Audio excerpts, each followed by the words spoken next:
We have a lobby group in Washington, D.C. called the National Center Transgender Equality, and they're Beltway insiders, and they work very well with the Democrats in Congress and the White House, and they've had great success.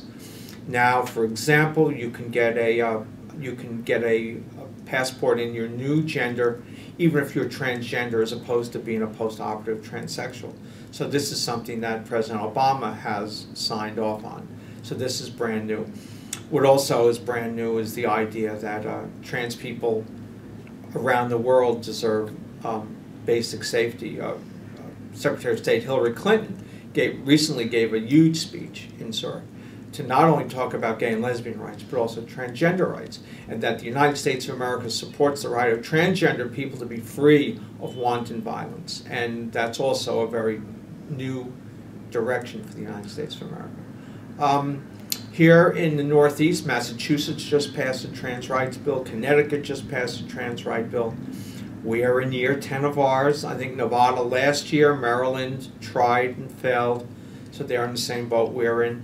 Of course, social change comes slower in the South, but right now we are up to 16 states where transsexuals and transgender people have legal identities and civil rights protection, and more will be here soon. You may have heard that a girl was fired in Georgia for changing sex, and her boss said, "Ew, you make us uncomfortable," and they fired her. Well, she took the case to court, and she won, and this is federal court.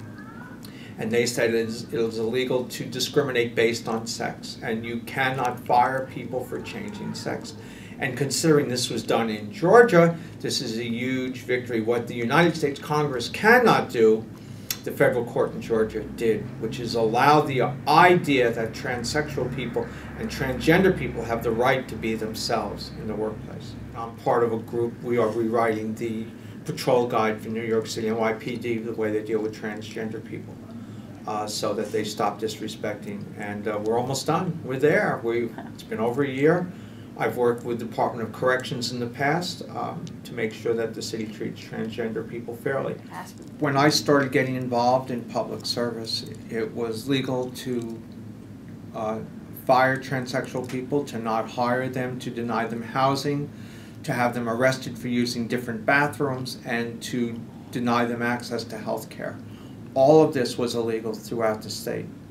I was part of a group of people that passed civil rights law protecting based on gender identity and gender expression in New York City.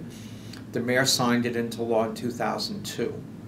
We've been then trying to duplicate the effort at the state level in Albany. This year, 2012, represents our 10th year of trying.